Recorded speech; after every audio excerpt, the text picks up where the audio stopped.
in that I became a media member through a podcast, The Hard Way, The Hard Times.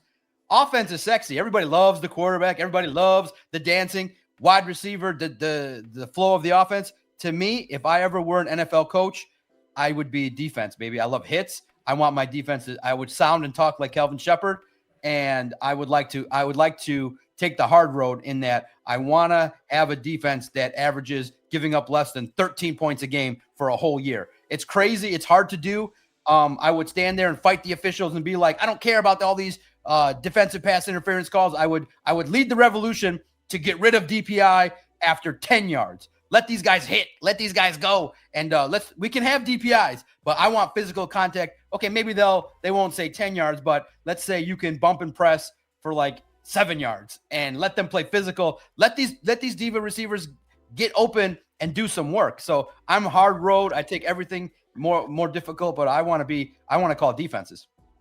Yeah, you could tell which guys grew up in the 80s and the 90s. We got to see real football, John. Yeah, that's right. Man, and I love this defense. I thought that this defense would be a top 5 defense by the end of the season. I'm still sticking with that because I do not believe that this defense has played its most complete game yet. I still feel like they're feeling each other out. You got Jack Campbell like really, really playing at a high level, and a lot of these players, like the Terrion Arnolds and stuff, it's like you're wanting them to take that next step. It looks like they're right on the verge of taking this step, and they may be taking the right step at the right time. We don't need them to be good in week 11. We need you to be good in week 18, 19, and 20 when we're ready to move on in the playoffs. We want to be playing the best football and not worried about these injuries. So I'm so glad that they are taking their time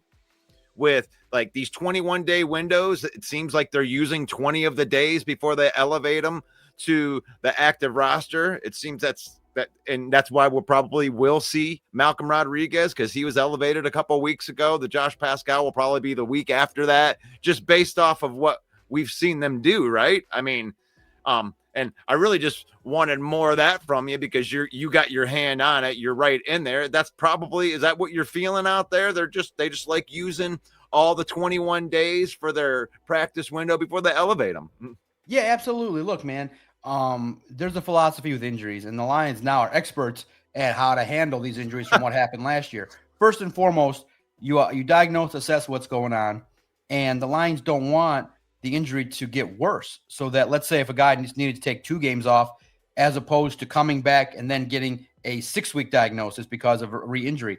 Dan Campbell is a coach that come hell or high water is going to preach tough, rugged, physical practices. I mean, when you ask new guys, and you get a sense when new guys come here, they open their eyes and they go, whoa. Zadarius was the first guy that sat me down, and I said to him, you hear about the practices here, and everybody's eyes, when you start to say 3 words, Dan Campbell practice, all the players' eyes light up. They're like, man, it is good on good. It's intense. It's rugged. It's 2 competitive units that don't want to lose.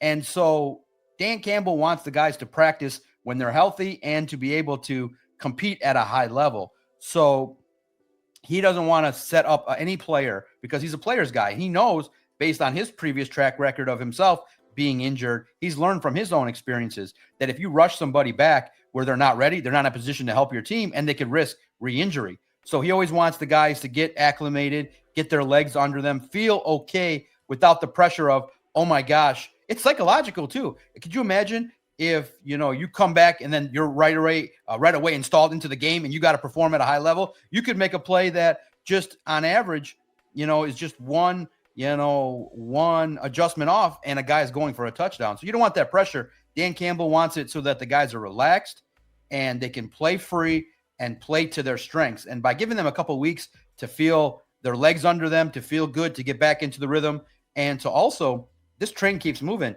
Dan Campbell's offense and defense are extensive. And like Dan Campbell said, a middle linebacker from the outside, Kelvin Shepard said, we can't trade for a middle linebacker. They can't come in here and learn it within a week. So Dan Campbell, what you guys can guarantee is any player from 1 down to 69, any player on that roster he wants to put in the best position to do their job, whether it's the 16 guys on the practice squad and putting them in the right position to do the right scout team work, or it's a guy that's going to be taken to the game in a given Sunday. He wants to make sure that everybody feels comfortable that the coaching staff and their position to succeed is at the optimal level. And that's why players love him, is that he's not going to just throw them out there just to get a body out there. No, you got to be healthy. And also, too, there's no excuses. When he throws you out there, you got to contribute and execute.